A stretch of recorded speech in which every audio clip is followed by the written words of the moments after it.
ओम नमो भगवते वासुदेवाय नमः। प्रिय दोस्तों, आज मैं आपको फागुन मास के शुक्ल पक्ष की आमलके की एकादशी का महात्म्य सुनाने जा रही हूँ। अगर आप हमारे चैनल पर नए हैं तो कृपया करके चैनल को सब्सक्राइब कीजिएगा और बेल आइकन ऑन कीजिएगा ताकि आपको हमारे आने वाली सभी वीडियो का नोटिफिकेशन मिल जाए। और कमेंट्स बॉक्स में श्रीमान नारायण जी, लक्ष्मी नारायण जी लिखना मत भूलिएगा। तो आइए शुरू करते हैं एकादशी का महात्म्य। युधिष्ठिर जी ने कहा, श्री कृष्ण, मैंने विजय एकादशी का महात्म्य जो महान फल देने वाला है सुन लिया। अब फागुन शुक्ल पक्ष की एकादशी का नाम और महात्म्य बताने की कृपा कीजिए। भगवान श्री कृष्ण बोले, महाभाग धर्मनंदन, सुनो, तुम्हें इस समय वह प्रसंग सुनाता हूँ जिसे राजा मंधाता के पूछने पर महात्मा वशिष्ठ जी ने कहा था। फागुन शुक्ल पक्ष की एकादशी का नाम अम्लका की है। इसका पवित्र व्रत विष्णु लोक की प्राप्ति करने वाला है। मंधाता पूछे, दृक्श्रेष्ठ, यह अम्लका की एकादशी कब उत्पन्न हुई, मुझे बताइए। वशिष्ठ जी ने कहा, महाभाग सुनो, पृथ्वी पर अम्लका की एकादशी की उत्पत्ति किस प्रकार हुई है बताता हूँ। अम्लका की महान वृक्ष है जो सब पापों का नाश करने वाला है। भगवान विष्णु के थूकने पर उनके मुख से चंद्रमा के समान क्रांतिमान एक बिंदु प्रकट हुआ। वह बिंदु पृथ्वी पर गिरा। उसी से अम्लका की आंवले का महान वृक्ष उत्पन्न हुआ। यह सभी वृक्षों का आदिभूत कहलाता है। इसी समय समस्त प्रजा की सृष्टि करने के लिए भगवान ने ब्रह्मा जी को उत्पन्न किया। उन्हीं से इन प्रजाओं की सृष्टि हुई। देवता, दानव, गंधर्व, यक्ष, राक्षस, नाग तथा निर्मल अंतकरण वाले महर्षियों को ब्रह्मा जी ने जन्म दिया। उनमें से देवता और ऋषि उस स्थान पर आए जहाँ विष्णु प्रिय अम्लका की का वृक्ष था। महाभाग, उसे देखकर देवताओं को बड़ा विषम्य हुआ। वे एक दूसरे पर दृष्टिपात करते हुए उत्कंठपूर्वक उस वृक्ष की ओर देखने लगे और खड़े खड़े सोचने लगे कि पलक्ष पाकर आदि वृक्ष तो पूर्व कल्प की ही भांति हैं, जो सब के सब हमारे परिचित हैं, किंतु इस वृक्ष को हम नहीं जानते। उन्हें इस प्रकार चिंता करते देख आकाशवाणी हुई, महर्षि, यह सर्वश्रेष्ठ अम्लका का वृक्ष है जो विष्णु को प्रिय है। इसके स्मरण मात्र से गोदान का फल मिलता है। स्पर्श करने से इससे दूना और फल भक्षण करने से तिगुना पुण्य प्राप्त होता है। इसलिए सदा प्रयत्न पूर्वक अम्लिका की का सेवन करना चाहिए। यह सब पापों को हरने वाला वैष्णव वृक्ष बताया गया है। इसके मूल में विष्णु, उसके ऊपर ब्रह्मा, स्कंद में परमेश्वर भगवान रुद्र, शाखाओं में मुनि, टहनियों में देवता, पत्तों में वसु, फूलों में मरुद्गण तथा फलों में समस्त प्रजापति वास करते हैं। अम्लका की सर्वदेवमय बताई गई है। अतः विष्णु भक्त पुरुषों के लिए यह परम पूज्य है। ऋषि बोले, अवयुक्त स्वरूप से बोलने वाले महापुरुष, हम लोग आपको क्या समझें? आप कौन हैं? देवता हैं या कोई और? हमें ठीक ठीक बताइए। आकाशवाणी हुई, जो संपूर्ण भूतों के कर्ता और समस्त भुवनों के सृष्टा हैं, जिन्हें विद्वान पुरुष भी कठिनता से देख पाते हैं, वही सनातन विष्णु मैं हूँ। देवादिदेव भगवान विष्णु का कथन सुनकर उन ब्रह्म कुमार महर्षियों के नेत्र आश्चर्यचकित हो उठे। उन्हें बड़ा विषम्य हुआ। वे आदि अंतरहित भगवान की स्तुति करने लगे। ऋषि बोले, संपूर्ण भूतों के आत्मभूत आत्मा एवं परमात्मा को नमस्कार है। अपनी महिमा से कभी चूकते न होने वाली अच्युत को नित्य प्रणाम है। अंतरहित परमेश्वर को बारंबार प्रणाम है। दामोदर कवि सर्वज्ञ और यज्ञेश्वर को नमस्कार है। मायापते, आपको प्रणाम है। आप विश्व के स्वामी, आपको नमस्कार है। ऋषियों के इस प्रकार स्तुति करने पर भगवान श्री हरि संतुष्ट हुए और बोले, महर्षियों, तुम कौन सा अभिष्ट वरदान हो? ऋषि बोले, भगवान, यदि आप संतुष्ट हैं तो हम लोगों के हित के लिए कोई ऐसा व्रत बतलाइए जो स्वर्ग और मोक्ष रूप फल प्रदान करने वाला है। श्री विष्णु बोले, महर्षियों, फागुन शुक्ल पक्ष में यदि पुष्य नक्षत्र से युक्त द्वादशी हो तो वह महान पुण्य देने वाली और बड़े बड़े पातकों का नाश करने वाली होती है। दिग्जेश्वर, उसमें जो विशेष कर्तव्य है उसको सुनो। अम्लिका की एकादशी में आंवला के वृक्ष के पास जाकर वहां रात्रि में जागरण करना चाहिए। इससे मनुष्य सब पापों से छूट जाता है और सहस्त्र गोदान का फल प्राप्त करता है। विप्रगण, यह वार्तों में उत्तम है जिसे मैंने तुम लोगों को बताया है। ऋषि बोले, भगवान, इस व्रत की विधि बतलाइए, यह कैसे पूर्ण होता है? इसके देवता, नमस्कार और मंत्र कौन से बताए गए हैं? उस समय स्नान और दान कैसे किया जाता है? पूजने की कौन सी विधि है तथा उसके लिए मंत्र क्या है? इन सब बातों को यथार्थ रूप से वर्णन कीजिए। भगवान विष्णु ने कहा, दिग्जेश्वर, इस व्रत की जो उत्तम विधि है उसको श्रवण करो। एकादशी को प्रातःकाल दंत धावन करके यह संकल्प करे कि हे पुंडरीकाक्ष, मैं एकादशी को निराहार रहकर दूसरे दिन भोजन करूंगा। आप मुझे शरण में रखें। ऐसा नियम लेने के बाद पतित, चोर, पाखंडी, दुराचारी, मर्यादा भंग करने वाले तथा गुरु पत्नीगामी मनुष्यों से वार्तालाप न करें। अपने मन को वश में रखते हुए नदी में, पोखरे में, कुएं पर अथवा घर में ही स्नान करें। स्नान के पहले शरीर में मिट्टी लगाएं। मृतिका लगाने का मंत्र: अश्वक्रांति, रथक्रांति, विष्णुक्रांति, वसुंधरे मृत्यके हर में पाप जन्म कोटिय समर्जितम। वसुंधरे तुम्हारे ऊपर अश्व और रथ चला करते हैं तथा वामन अवतारों के समय भगवान विष्णु ने भी तुम्हें अपने पैरों से नापा था। मृतिका के मैंने करोड़ों जन्मों में जो पाप किए हैं, मेरे उन सब पापों को हर लो। स्नान मंत्र: तत्व मात्र सर्वभूतानि जीवन तत्व रक्षकम सर्वेदा जो दिग्जीताना रसायना पतिये नमः। स्नतो न सर्वतीयत्र हद्र प्रसानि विष्णु च नदीषु देव खातिषु इत स्नान तु मैं भवते। जल की आदिष्ठित्री देवी मात तुम संपूर्ण भूतों के लिए जीवन हो। वही जीवन जो दिविज और उग्दिज जाति के जीवों का भी रक्षक है। तुम रसों की स्वामिनी हो। तुम्हें नमस्कार है। आज मैं संपूर्ण तीर्थों को, कुंडों, झरनों, नदियों और देव संबंधी सरोवरों में स्नान कर चुका हूँ। मेरा यह स्नान उक्त सभी स्नानों को फल देने वाला हो।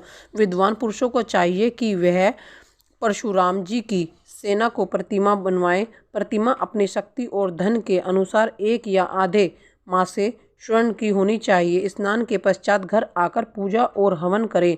इसके बाद सब प्रकार की सामग्री लेकर आंवला के वृक्ष के पास जाएं। वहां वृक्ष के चारों ओर की जमीन झाड़ बुहार लीप पोत कर शुद्ध करें। शुद्ध की हुई भूमि में मंत्र पाठ पूर्वक जल से भरे हुए नवीन कलश की स्थापना करें। कलश में पंचरत्न और दिव्य गंध आदि छोड़ दें। श्वेत चंदन से उसको चर्चित करें। कंठ में फूल की माला पहनाएं। सब प्रकार के धूप की सुगंध फैलाएं। जलते हुए दीपों की श्रेणी सजाकर रखें। तात्पर्य यह है कि सब ओर से सुंदर एवं मनोहर दृश्य उपस्थित करें। पूजा के लिए नवीन छाता, जूता और वस्त्र भी मंगाकर रखें। कलश के ऊपर एक पात्र रखकर उसे दिव्य लाजो खीलों से भर दें। फिर उसके ऊपर स्वर्णमय परशुराम जी की स्थापना करें। विशोकाय नमो कहकर उसके चरणों की विश्वरूपणी नमः से, दोनों घुटनों की उग्रय नमः से, जांघों की दामोदराय नमः से, कटी भाग की पदन भाग में से, उधर की श्री वस्तुधारणी नमः से, वृक्ष स्थल की चक्रिणी नमः से, बाएं बाहों की गर्दनी में नमो से, दाहिने बाह की वकुंठाय नमः से, कंठ की यज्ञमुखमाय नमो से, मुख की विशो कनेद्य नमः से, नासिका की वासुदेवाय नमः से, नेत्रों की वामनाय नमो से, ललाट की सर्वोत्तम नमों से संपूर्ण अंगों की तथा मस्तिष्क की पूजा करें। ये ही पूजा के मंत्र हैं। तदन स्तर भक्तियुक्त चित्त से शुद्ध फल के द्वारा देवादिदेव परशुराम जी को अर्घ्य प्रदान करें। अर्घ्य का मंत्र इस प्रकार है: नमस्तुते देव देवाय जगदम्ब्यः, नमस्तुते गृहणाम मिमय दत्तमलयक्यः युति हरे। देव देवेश्वर जगदम्बिनंदन श्री विष्णु स्वरूप परशुराम जी, आपको नमस्कार है। नमस्कार है। आंवला के फल के साथ दिया हुआ मेरा यह अर्घ ग्रहण कीजिए। तदन स्तर भक्ति युक्त चित्त से जागरण करें। नित्य संगीत व धार्मिक उपाख्यान तथा श्री विष्णु संबंधी कथा वार्ता आदि के द्वारा वह रात्रि व्यतीत करें। उसके बाद भगवान विष्णु के नाम ले लेकर आंवला की वृक्ष की परिक्रमा 108 या 28 बार करें।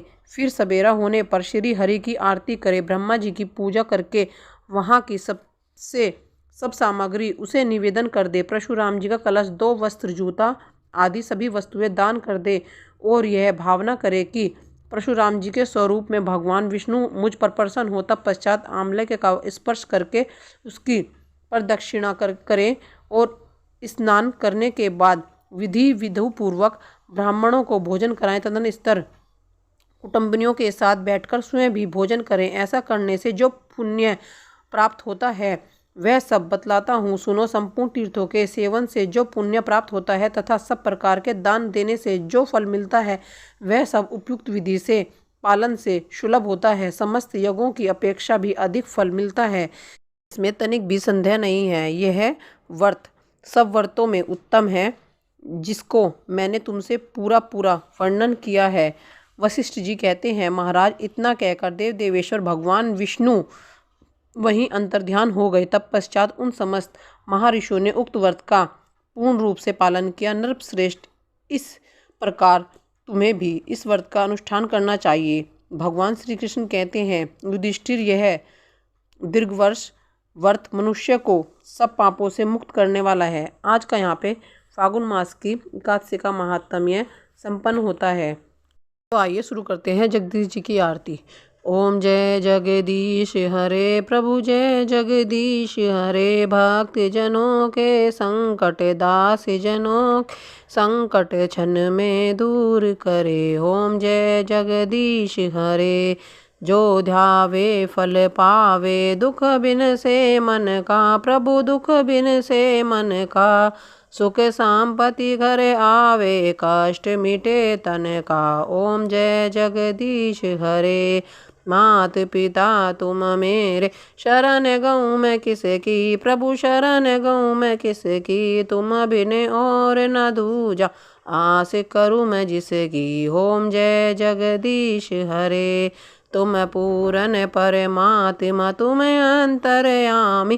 प्रभु तुम अंतर्यामी। पार ब्रह्म परमेश्वर तुम सबके स्वामी। ओम जय जगदीश हरे। तुम करुणा के सागर तुम पालन करता। प्रभु तुम पालन करता। मैं मूरख खल कामी। मैं मूरख खल कामी। कृपा करो भरता। ओम जय जगदीश हरे। तुम हो एक अगोचर सबके प्राणपति। प्रभु सब प्राणपति। किसी विधि मिलूं दया में। किसी विधि मिलूं दया में। तुमको मैं कुमति। ओम जय जगदीश हरे। दीन बंधु दुख हरदा तुम ठाकुर मेरे। प्रभु तुम रक्षक मेरे। अपने हाथ उठाओ अपनी शरण लगाओ।